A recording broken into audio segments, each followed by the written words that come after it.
বর্জনীয় এক নাম্বার, বিলম্বে ইফতার করবেন না কখনো। এক নাম্বার, দেরি করে ইফতার করা নিষিদ্ধ। ইহুদিরা দেরি করে ইফতার করে। লা ইয়াজালুন নাসু আলা খাইরিন মা আজ্জালুল ফিতরা। বিশ্বনবী বলেছেন, এই উম্মত যতদিন আগে আগে ইফতার করবে, এই উম্মতের কপাল থেকে কল্যাণ কেউ ছিনিয়ে নিতে পারবে না। চিল্লায় বলেন ঠিক কিনা? আজানের জন্য বসে থাকবেন না, সময় দেখবেন। স্থানীয় সময় যখন সূর্যাস্ত হওয়া মাত্রই বিসমিল্লাহ, খেজুর খেয়ে ফেলবো। পারবেন তো নাকি দেরি করবেন? 2 নাম্বার, রমাদানের পবিত্রতা বজায় রাখবো। কোনো তর্ক বিতর্ক অশ্লীলতায় আমরা জড়াবো না, ঝগড়া করবো না, সরাসরিও না, ফেসবুকেও না।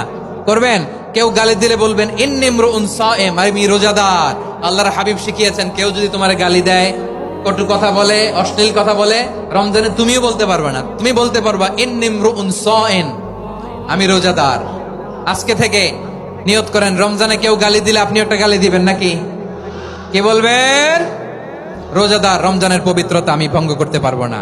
অশ্লীল নাটক সিনেমা আমরা দেখবো না। যে রমজানে মিথ্যা কথা, মিথ্যা কাজ, মিথ্যা সাক্ষী ছাড়তে পারে নাই, তার না খেয়ে থাকা, উপবাস থাকা দিয়ে আল্লাহর কিছু যায় আসে না। এজন্য মিথ্যার সাথে আমাদের কোনো সম্পর্ক আছে?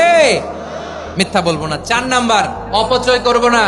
ইন্নাল মুবাযযিরিনা কানু ইখওয়ানা শায়াতিন ওয়া কানা শাইতানু লিরাব্বিহি কাফুরা। অপচয়কারী শয়তানের ভাই। আচ্ছা, যে শয়তানের ভাই ও নিজেও আরেকটা কি? শয়তান। যে শয়তানের ভাই ও নিজেও আরেকটা কি?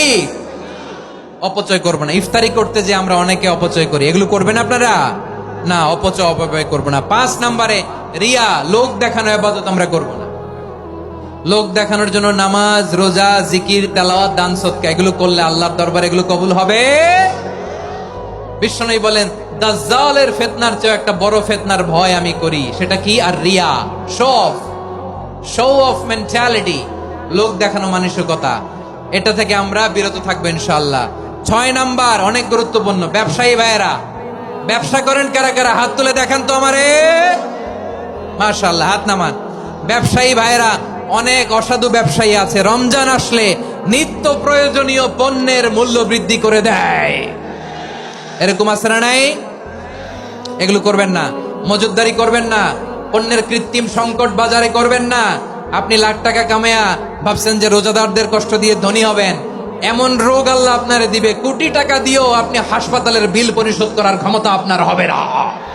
7 নাম্বারে সর্বশেষ কথা, অধীনস্থ যারা আছে তাদের কাজের চাপ আপনারা কমিয়ে দিবেন। কাজের লোক, ফ্যাক্টরির ওয়ার্কার, স্টাফ, তাদের প্রতি যদি রহম করেন, আপনার উপর রহম করবে কে?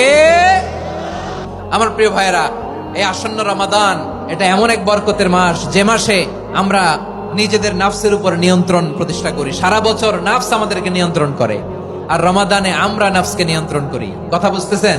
সারা বছর নাফস আমাদেরকে নিয়ন্ত্রণ করে। এই যে এখন আমার খেতে মনে চাইলে যে খেজুর রাখা, আমি খেজুর খেতে পারবো। নাটস আছে, বাদাম খাইতে পারি। খাইতে মন চাইলে পানি, আমার রুহুটা চায়, আমার নাফসটা খেতে চায়, আমি খেতে পারি, পান করতে পারি। বিবাহিতরা দিনের বেলায় স্ত্রীর সাথে মেলামেশা করতে চাইলে করতে পারে, কিন্তু রমাদানে দিনের বেলায় খেতে মনে চায় কিন্তু আমরা খাই। আমার প্রবৃত্তি খেতে চায় কিন্তু প্রবৃত্তির কথা আমরা শুনি, কথা কয় না। রমজানে খেতে মন চাইলে আমরা খাই। তৃষ্ণায় গলা ফেটে যায়, গলার ছাতি ফেটে যায়, কিন্তু এক ঢোক পানি কি আমরা গিলি? বিবাহিতরা দিনের বেলা স্ত্রীর সাথে কি মেলামেশায় যায় না। তার মানে সারা বছর নফস আমাদেরকে নিয়ন্ত্রণ করে, আর রমাদানে নফসের উপর আমরা নিয়ন্ত্রণ প্রতিষ্ঠা করি। নফসের লাগাম আমরা রমাদানে টেনে ধরে, চিল্লায় বলেন ঠিক কিনা? এজন্য আমার প্রিয় ভাইয়েরা, নফসের উপর নিয়ন্ত্রণ নিতে চাইলে রমাদানের রোজার কোনো বিকল্প নাই। এটা এমন মাস যে মাসের ফজিলতেরও কোনো শেষ নাই। এই মাসকে বলা হয় দ্য মান্থ অফ হোপ। এটা আশা জাগানিয়া মাস। রমজানের কথা শুনলে আশা জাগে না হৃদয়ে?